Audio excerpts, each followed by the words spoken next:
Welcome to Halo 3 ODST, the newest game in the Halo series. We're going in hard! But this time, Master Chief isn't here to save the day.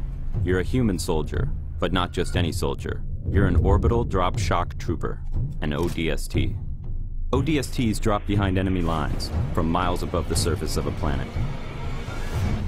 In this short, we follow the journey of one soldier, Tarkov, from the moment he is inspired to become a soldier, through his coming of age on the battlefield, and as he becomes a leader.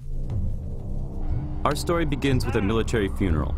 Bungie, Halo's developer, collaborated with the Academy Award-winning costume designer from Saving Private Ryan and Band of Brothers to design a Halo-style Honor Guard uniform, complete with special insignias and rank displays. Legacy. The studio behind movie villains like The Alien and Terminator used 3D models created by Bungie to create accurate replicas of the same weapons, armor, and enemies that appear in the game, down to the smallest detail. We had about 30 people working on this for about 2 weeks to go from digital files to full wearable costumes, which was a tremendous effort. Fortunately, we got some help from Bungie. They gave us some files, and from those digital files, we were able to rapid prototype. Included was the game's newest weapon, the silenced submachine gun. They also created the special ODST armor from the shiny new version right off their assembly line to the battle-scarred version worn by the characters in the short. With the same 3D models from the game, they created an actual brute miner, one of the game's main enemies. Its facial expressions were controlled by tiny motors linked to a remote control. The brute even has its signature spike rifle.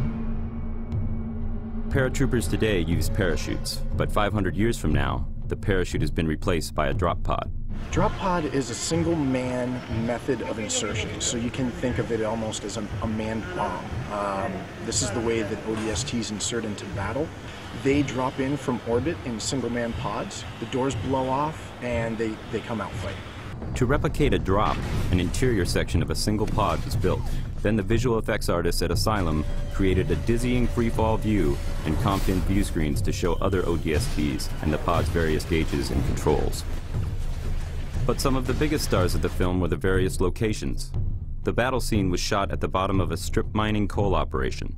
This location served as the planet where our rookie ODST has his first drop. With some help from the pyrotechnic crew, Asylum created the intense firefight, falling drop pods, Covenant Banshees, and of course the climax of Tarkov's encounter with the Brute.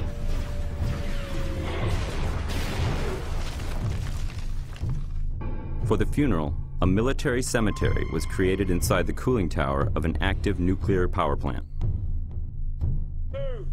Just outside the tower, a mud pit, an obstacle wall, and a razor wire course were created to simulate ODST training. Our drill instructors, actual Hungarian Special Forces soldiers, fired blanks as the recruits crawled through the razor wire. Finally, the shoot moved to an abandoned Soviet aluminum refinery.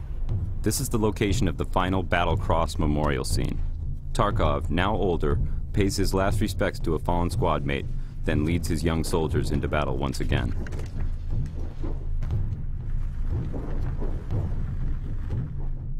We shot one additional scene on this location, which you won't see in the short.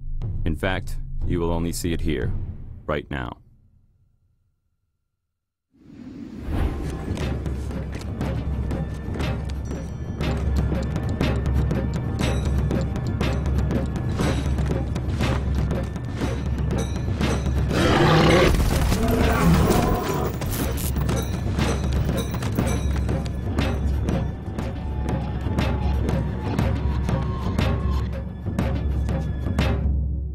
The ODST. Join them and drop into hell. We're going in hard! Feet first.